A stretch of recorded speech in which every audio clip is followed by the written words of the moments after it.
Hello, our friends, Evolutionary Energy Arts family. Hello there. Welcome back. Welcome back, guys. This was our Patreon exclusive yesterday. A lot of interesting stuff going on, to say the least. We want to thank everybody for your support.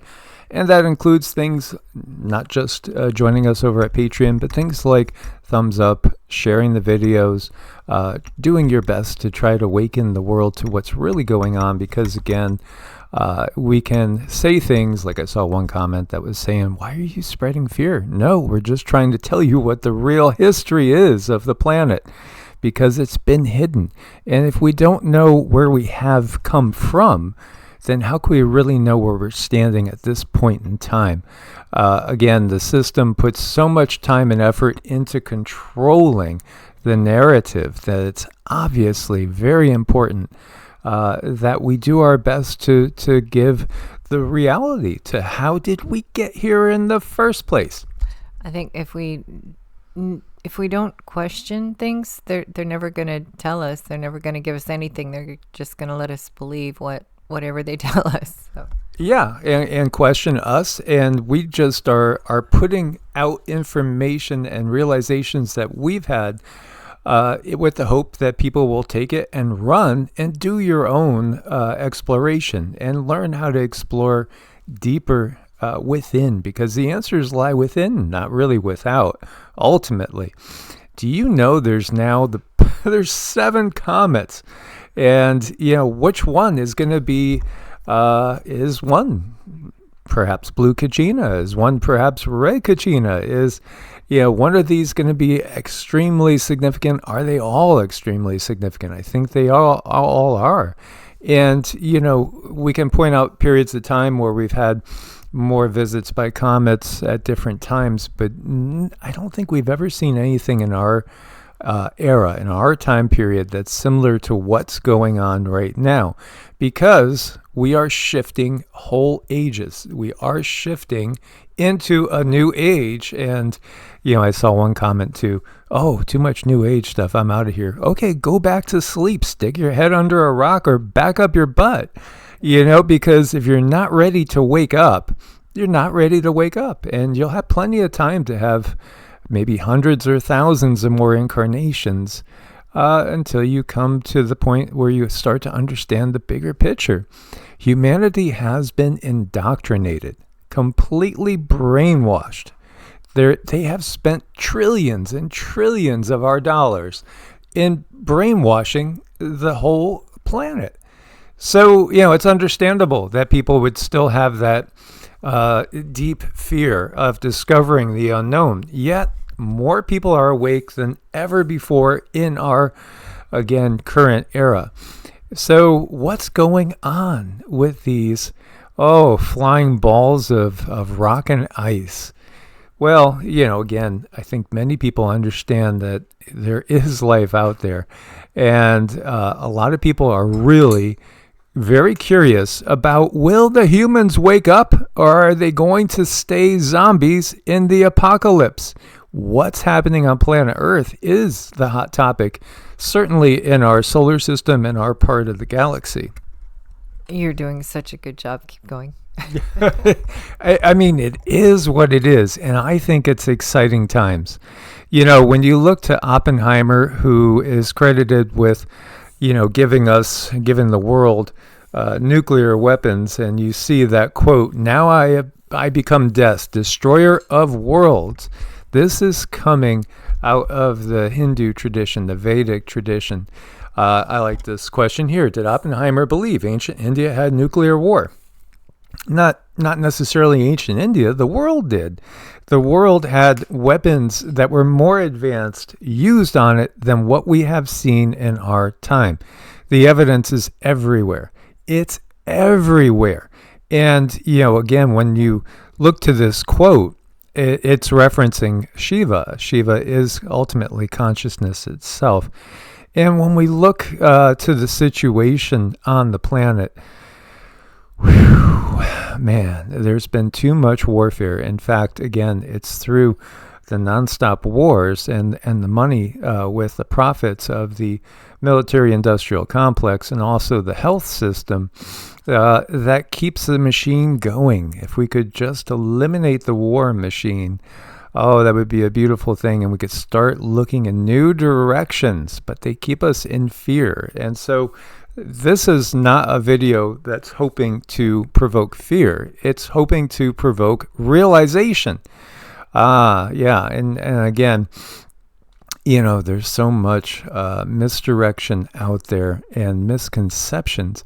When you realize that the world looks through a predominantly Abrahamic lens at everything, what does that mean? Well, the Abrahamic tradition is named after Abraham. Coincidentally, Brahma is at the root of the word Abraham, which again, Brahma is basically the creator god of the Hindu Trinity. And you have to realize, just like there are tens of thousands of different branches of Christianity out there, and I do not think that the Christianity that we are given in our time is really the teachings of the one that walked the planet known as Jesus, Yeshua. Again, Jesus even. The J was not even used ever when it comes to Jesus. The J was not used until a Bible version of, 1,400 plus years after he walked the planet, if we go by the historical timeline. There was no J. Again, there's so much misdirection and misunderstanding, but the system has to take true, wonderful, amazing, benevolent teachers like Yeshua and twist it into something that it can use to control minds. And that's what it does. When you look, if they give us that there's 8 billion people on the planet, which I don't feel is quite correct, what you're looking at here, Christianity is over 2.38 billion. So about 30% of the world's population is Christian. That's the most. The second most is Islam, with just about 2 billion. When you put them together, it's like 60% of the world's population is looking at life through that lens.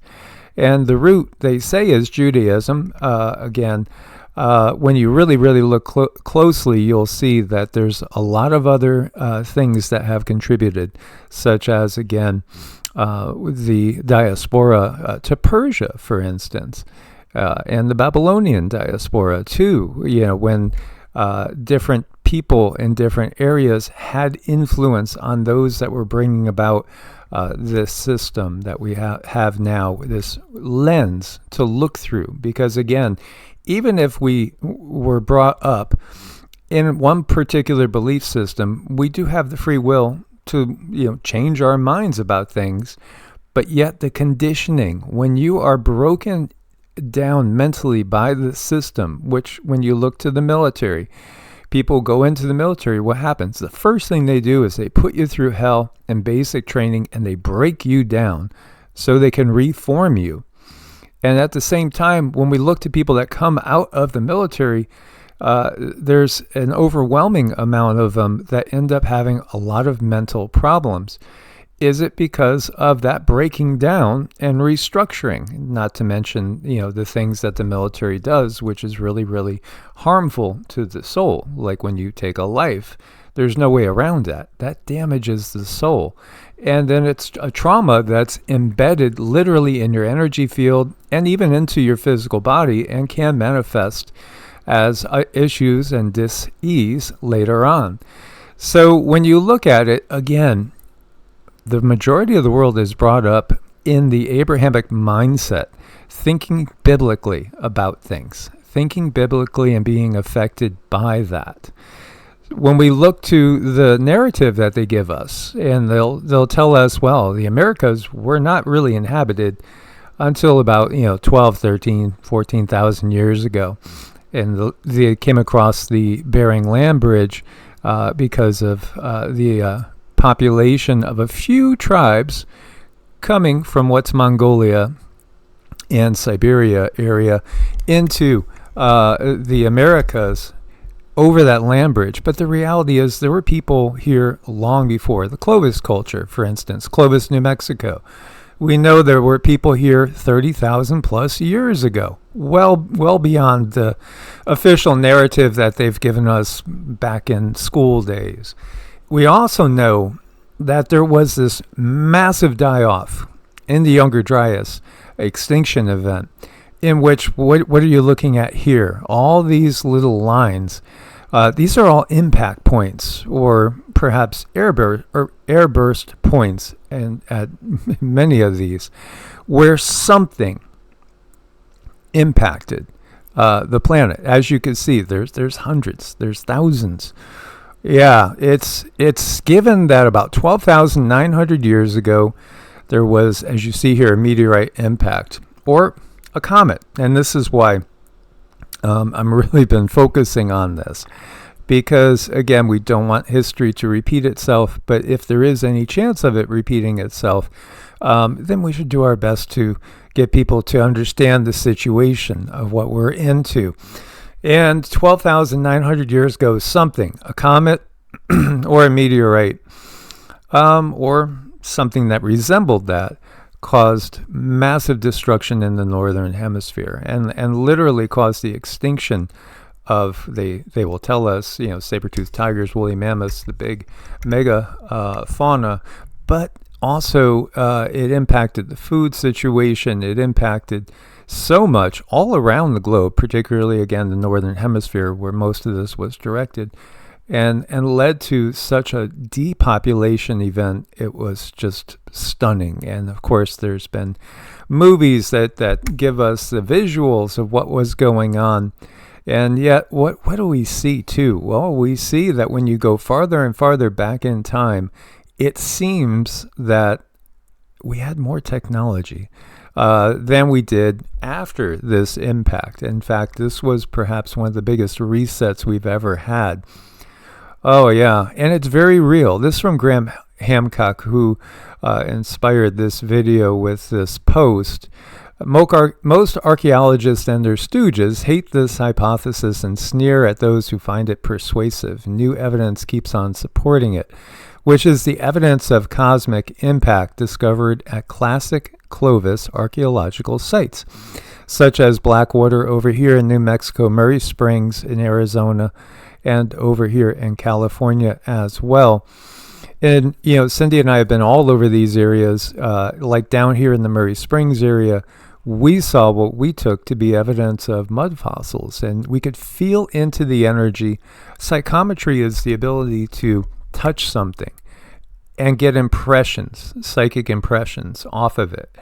And if again, there's anybody that doesn't understand this is all documented. And again, the FBI, CIA, all the secret societies, they all understand the reality of being able to do these things. They just don't share it openly, even though there's plenty of declassified government documents that show you clearly it works.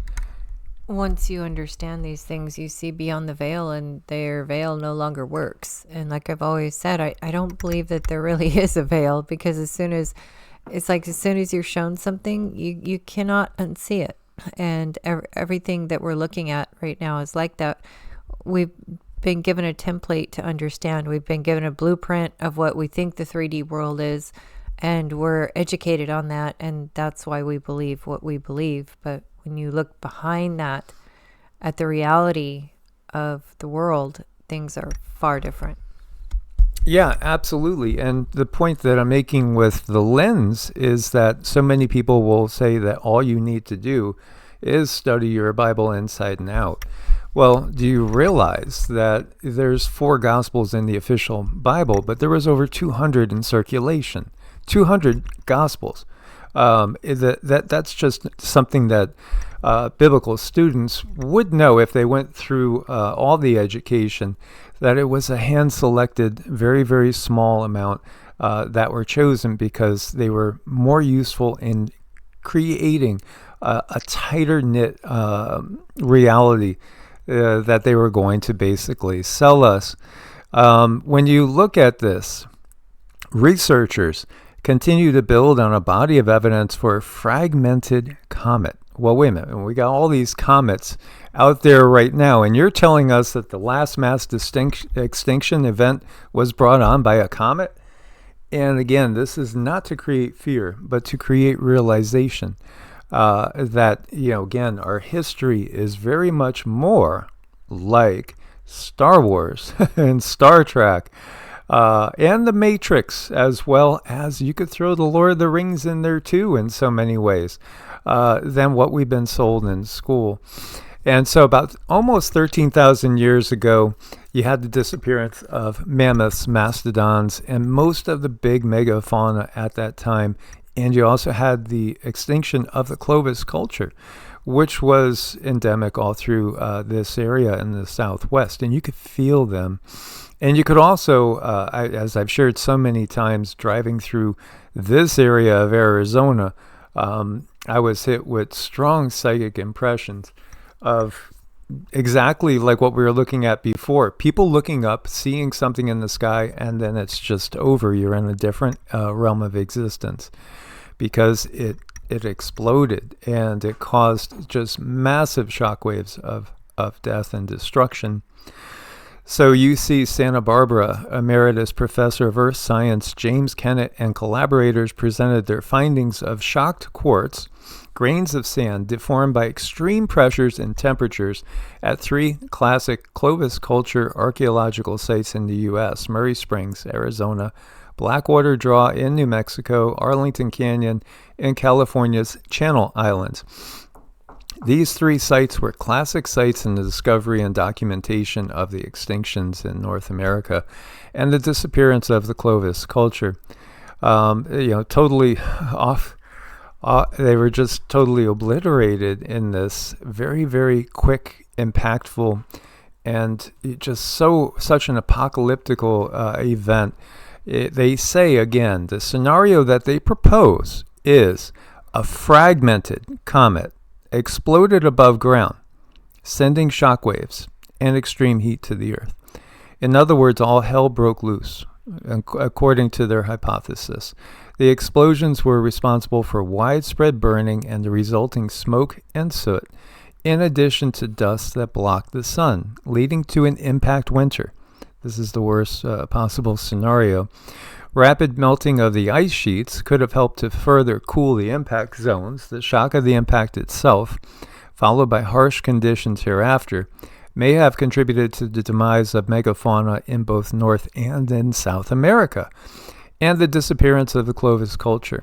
For the past couple of decades, Kennett and his fellow proponents of this hypothesis have been gathering evidence that increasingly supports it, including a black mat layer in the sediment at many sites across North America and Europe, indicative of widespread burning. So here they're showing 100-meter comet cloud fragments and then spreading out and these bursting in the air and causing massive death and destruction, as well as leaving us these craters. And so additionally, they have uncovered a growing list of impact proxies, which include unusually high concentrations of rare minerals that are common in comets, such as platinum and iridium, and mineral formations indicative of extremely high temperatures and pressures, such as nanodiamonds and metals and minerals that have melted, cooled, and hardened again, including metallic spherules and melt glass. Thanks to advances in technology, the team is honing in on another proxy that's considered the creme de la creme of the cosmic impact evidence, shocked quartz, grains of sand that exhibited deformations due to extreme heat and temperature. In samples from the 3 North American archaeological sites, again, the researchers identified quartz grains with telltale cracks, some filled with melted silica. They used a variety of techniques, including electron microscopy and cathodoluminescence, to confirm that the quartz crystals had been shocked at extremely high temperatures and pressures, far beyond what could have been accomplished by volcanism or ancient human activity. The presence of shock quartz is particularly important in the absence of craters, the smoking gun of cosmic impact evidence. Unlike the asteroid that killed off the dinosaurs, one single crater under the Yucatan, which we talked about, touchdown, airburst, cosmic collisions that occur above the surface, such as this proposed fragmentation comet, leave little, if any, evidence on the landscape. But there is tons of evidence, and that's the thing that we're going to look at here. But besides that carbon-rich black mat, the nanodiamonds, impact spherules, all found at these sites, supports a cosmic impact as a major contributing factor. This is the big realization of what we have. If you look to modern warfare, what's a common thing to do in modern warfare? An airburst explosion, which in warfare refers to the detonation of an explosive device such as a shell, grenade, or nuclear weapon in the air rather than on the ground or upon direct contact with a target. This method is primarily used to maximize the effectiveness of the blast and fragmentation against soft targets, like infantry in the open or unarmored vehicles. The key military advantage of an airburst over a ground burst is that the energy, including the fragments, is distributed more evenly over a wider area, increasing the likelihood of hitting dispersed or partially concealed targets. This technique has a long history, dating back to the invention of shrapnel shell by Henry Shrapnel in the late 18th century. Well, no, it actually goes back way more than that. During World War I, airbursts were employed to attack troops in the open, but their effectiveness diminished when infantry moved into deep trenches, leading to the adoption of high explosive shells for fortification attacks. So if you had a large population that was living on the surface in harmony with nature, in structures that were not hardened and deep under the ground, you would use the airburst scenario if you wanted to remove as much of that population as possible for whatever purpose, maybe eventually to bring in more of your own people. So again, the Younger Dryas impact and the Carolina Bays, because again, if you want to find evidence, there's tons of evidence because there's thousands of Carolina Bays, which again, what are they? They're all over the U.S. and they're in other places too. So again, what you have is we had a world that was in an ice age, and this was really the termination of that period of the ice age, because we're technically still in an ice age with glaciation on the planet. But the ice sheets were much, much larger, and that's the water that was released that caused a lot of the flooding. There's other ways the water can be released too, because don't forget there is more water locked up in the crust than there is in the oceans. And that's something that, again, science has given us. And then space itself is not a vacuum. Space is more like an ocean, and it's teeming with life. So what we have here, I see clearly as an act of war.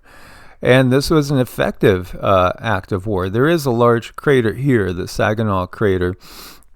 But you see these? This is exactly a type of technique that modern warfare would use with, think about nuclear missiles, for instance. Nuclear missiles don't typically just have one warhead. Often they will go, and then when they start to come down, there's other warheads that will go off into different areas and then airburst and explode over the surface to cause the most, terminal harm to the troops that they're being, or the regular people on the ground that they're being armed at. What you're looking at here, these are all massive locations of these Carolina Bays.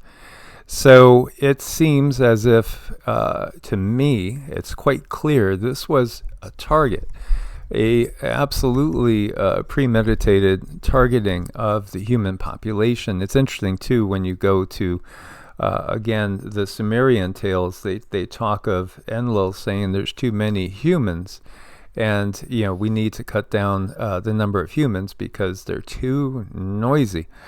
Ah, okay. And, it does recount, too, an event that happens in which, most of the population is wiped out, and some of the gods, per se. Again, these gods, you gotta, which I know you guys understand, all you regulars, they're just simply ultra-terrestrial beings. They're not the creator of the universe at all.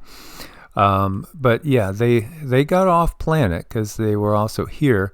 And then some of them came back after the carnage that occurred. You could see the size and shape of these. They're mostly roundish. They're exactly what we would expect when we're talking about this type of event.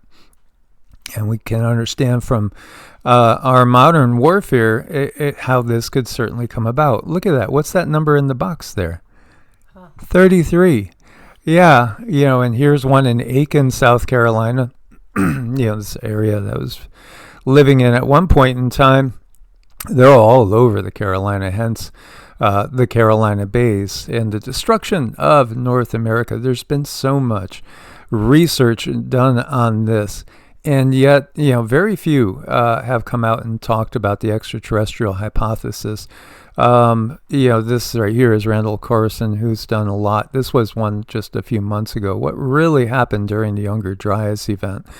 Again, I think even people that know, like Graham Hancock, they don't want to come out and say what really happened because the system is in place right now that initiated that. And so, they, in order to keep doing what they're doing and not get totally ostracized, they have to be very careful and tread lightly, which is something that I'm not good at. The Brahmastra is the nuclear weapon of ancient India. Well, that time, again, not necessarily ancient India. And when we talk about Mahabharata, that means Greater India, literally, which does encompass much of Central Asia as well. And in fact, we are talking about a global society that was here before those entities took over. And, in fact, the wars of the Asuras and the Devas, they give us so much information.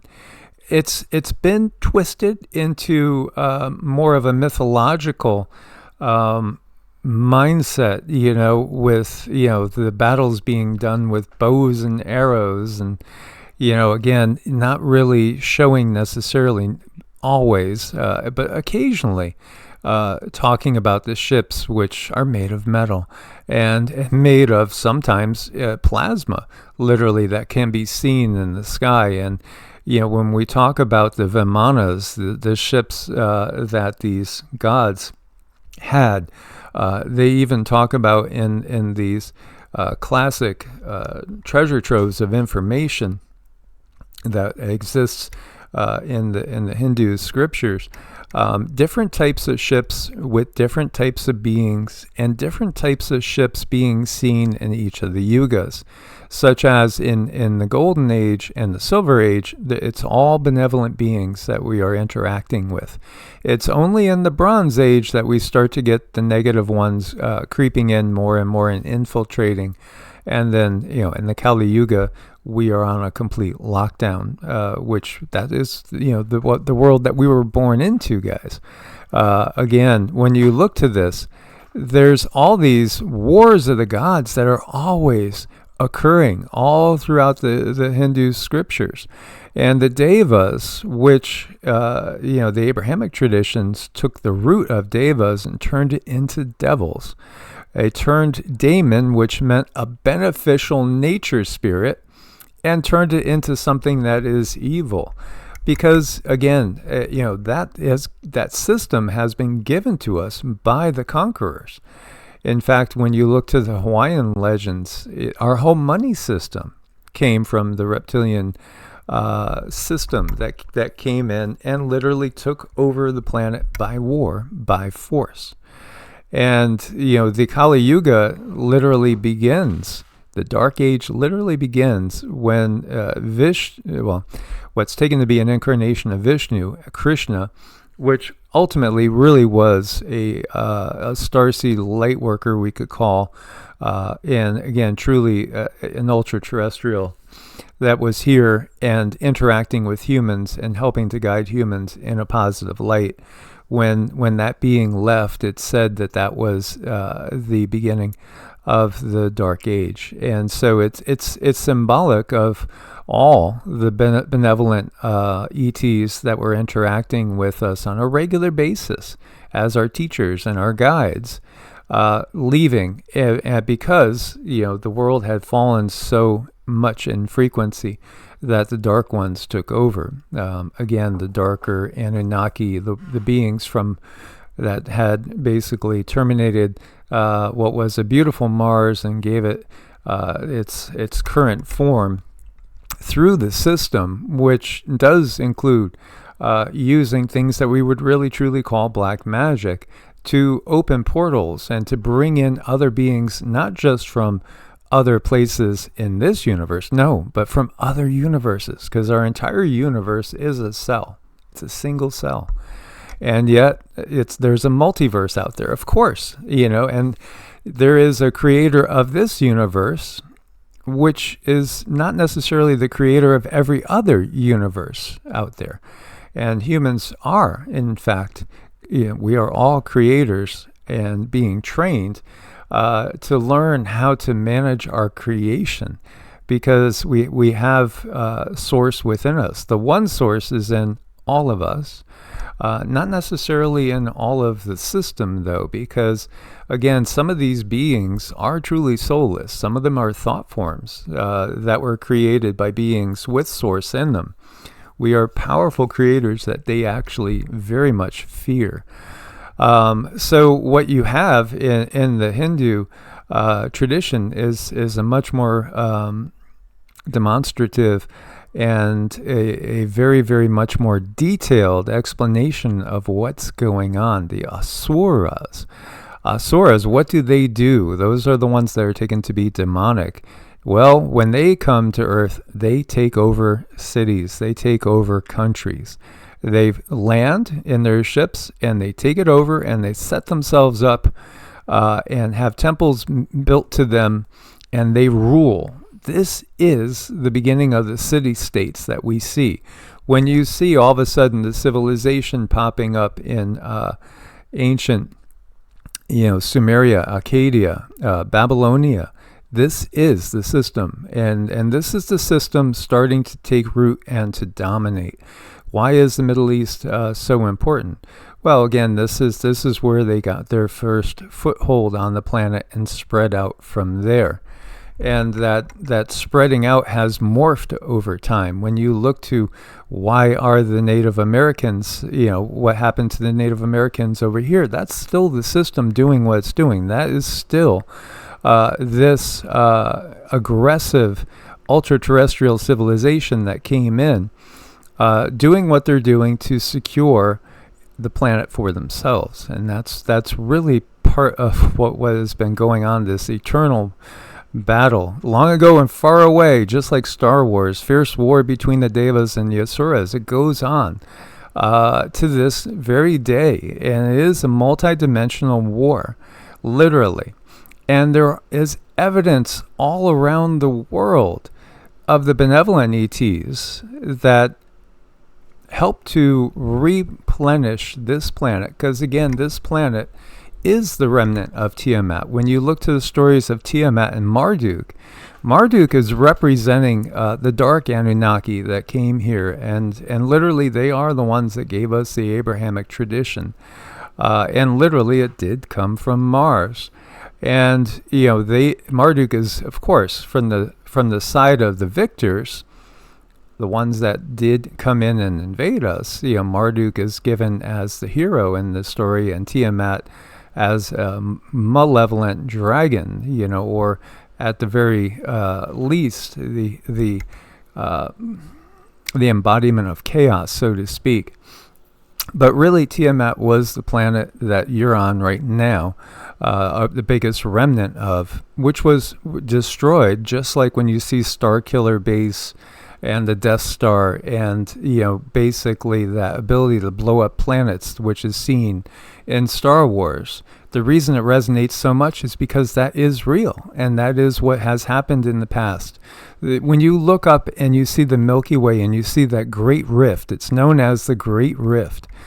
That is the effects of this interdimensional, intergalactic war that's going on. The Great Rift is the Great Rift for a reason, because it is a scar. It's literally a scar of what's happened in the past. Look at the size of this pyramid, this mountain called Artanj in Serbia. It's believed to be one of the first pre-flood pyramids. Yes, because the pyramids were used to help Earth accelerate its healing from, again, the destruction of Tiamat. The pyramids were used to hold the planet together and promote growth and healing. They were healing centers. Very much so. Sound, vibration, and that's been coming up more and more and more, different types of healing modalities with sound and frequency. And because it's our bodies that are there's chaos around us when we're feeling anxious or not feeling well. There's something that's not resonating in our energy field. And when you bring sound and frequency to the energy field, a lot of times it can resolve that. Absolutely. So, the Great Pyramid at Giza is not the largest pyramid on the planet. And, when we look to just how long ago, this is over in Chichen Itza in Mexico. Many of you maybe have seen this in person. Look at 1892. You could barely make out what it is. And then 2020, look at that. Again, some of these were put into effect and created at a much later date than some others. And, by the way, when you look at it, how far down does it go? Are we still only just uncovering the surface of this? Absolutely. Did you know every single DNA and RNA base has been found in meteorites? Yeah, life does come from the stars, and Earth was, basically terraformed. It was seeded with life. The reason why we have all the different species and everything that we have is because it was brought here from elsewhere by ultra-terrestrials, by beings that have the ability to do just that. And, again, working with the super consciousness, because this reality is created by consciousness from above. Who is the creator? What is the creator? Well, again, the creative forces are on higher dimensions, on higher frequencies. Every frequency of a lower vibrational rate, let's say, the creation of that, the creator of that frequency, of that reality, resides on a higher frequency. So it's a top-down system. The creator of this reality, per se, is not literally in just this reality. Of course not. No, it's beyond that. Way beyond that. And this is why we do what we do. We're trying to show people the reality behind what they've been taught. And I thought this was really fun. You would think that's got to be an elephant bone, right? Yeah, absolutely. Mastodon or something like that. But yeah, there's been all sorts of giants. Not all the giants were evil. Not all the giants were good. In fact, humans were used to interacting with many different ETs all the time. All the time. That was the norm. We saw ships coming and going all the time. It's documented, again, in the Vedic texts. It's documented. And it literally does say, they looked up and they saw this one being's ship going off into the distance. It's accepted. It's not any sort of, craziness. In fact, again, with the Hindu books, we see that they tell us that there's over 100,000 humanoid species in our galaxy alone. They clearly explain the shape, the size, and even the span of our galaxy. And also the fact that we're living out towards, a little bit out in the boonies, out towards the edge. When you go in towards the center, then you're in the area where there's tons and tons of beings, all sorts of civilizations cohabiting and getting along together.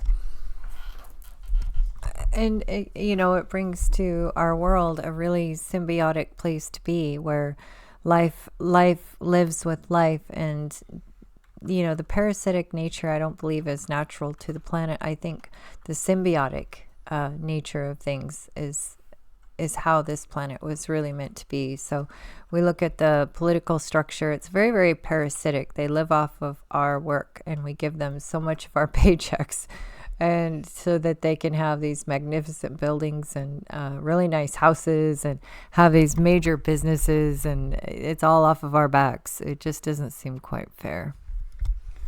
Yeah, so when you look to this is a cosmic scar, is what this is. We've had such beautiful views of this out in the middle of the desert with nobody around. Life abounds, and it's time for humanity to awaken. There is no original sin. You are here just simply to learn, grow, and explore. You don't need a blood sacrifice. You don't need to go down any of those just dogmatic, growth-oriented thoughts, and again, that's all just basically one massive psyop. Because again, when you look to some of the actual teachings of the being Yeshua, Jesus, and there are some legit teachings that are still given to us, there's a lot that don't make any sense unless you start looking at it from a different perspective. Again, how could you do greater things than what the system says is the one and only Son of God? Well, the reality is, again, there were many different sons and daughters of the gods. It's all over the myths. So all they simply did was take one little component, try to wipe away all the rest, and then they just use it as a mind control tool, a mechanism.